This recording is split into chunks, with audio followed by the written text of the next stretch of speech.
ఓం నమో వెంకటేశాయ. అందరికీ వైకుంఠ ఏకాదశి శుభాకాంక్షలు. ముల్లోకాలను నడిపించే విష్ణుమూర్తిని ముక్కోటి ఏకాదశి రోజున స్తుతిస్తే వారికి మోక్షం ప్రాప్తిస్తుంది. ఈ పుణ్యదినాన విష్ణు ఆలయాల్లో ఉత్తర ద్వార దర్శనం తెరిచి ఉంచుతారు. క్షీరసాగర మథనం జరిగింది. ఆలాహల అమృతం ఉద్భవించింది ఈ రోజునే. అందుకే ఇంతటి పవిత్రమైన ముక్కోటి ఏకాదశి రోజున ఉపవాసం ఆచరించి లక్ష్మీ సమేతుడైన శ్రీ మహావిష్ణువుని షోడశార విధితో పూజించి నిష్ఠతో దీక్షను ఆచరించి రాత్రి జాగరణ చేస్తే పుణ్య ఫలితం దక్కుతుంది.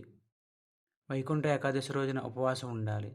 ద్వాదశి రోజున అతిథి లేకుండా భుజించరాదు. ఏకాదశి రోజున ఉపవాసం ఉన్నవారు పాపవిముక్తులవుతారని పురాణ వచనం.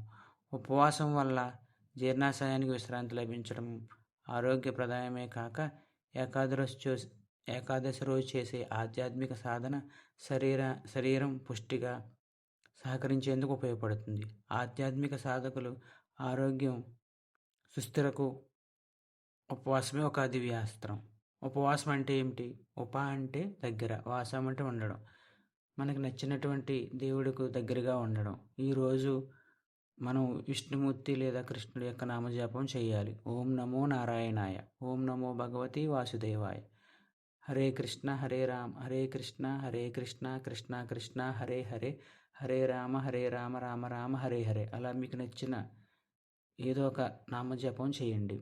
మనకి మొత్తం సంవత్సరం 24 ఏకాదశులు ఉంటాయి. అందులో ఈ ముక్కోటి ఏకాదశి అనేది చాలా పవిత్రమైనది.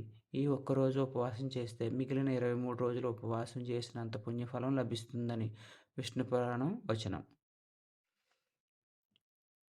ఏకాదశి రోజున మురారి రాక్షసుడు బియ్యంలో ఉంటాడు. అందువల్ల ఈరోజు బియ్యంతో చేసిన పదార్థాలు తినకూడదు. ఏకాదశి వ్రతంలో 7 నియమములు ఇవి. దశమి నాడు రాత్రి నిరాహారులై ఉండాలి. ఏకాదశి రోజంతా ఉపవాసం ఉండాలి. ఈ రోజున అబద్ధం ఆడకూడదు. స్త్రీ సాంగత్యం పనికిరాదు. చెడు పనులు, దుష్ట ఆలోచనలు చేయకూడదు. ముక్కోటి ఏకాదశి రోజు రాత్రంతా జాగరణ చేయాలి. అన్నదానం చేయాలి. ఒకవేళ ఈ విధంగా చేయడం కుదరని వారు ఓం నమో నారాయణ అనే మంత్రాన్ని 108 సార్లు జపించాలి. ముక్కోటి ఏకాదశి నాడు విష్ణు పూజ, గీతాపారాయణం, గోవింద నామస్మరణ, పురాణ శ్రవణం, గోసేవ, శక్తిని అనుసరించి చేసే దాన ధర్మాలు మోక్షాన్ని ప్రాప్తిస్తాయి. ఒకవేళ ఉపవాసం చేయలేని వారు నెయ్యి, నీరు, పాలు, నువ్వులు, పండ్లు వంటి పదార్థాలు తినవచ్చు. ఓం నమో వెంకటేశాయ, ఓం నమో వెంకటేశాయ, ఓం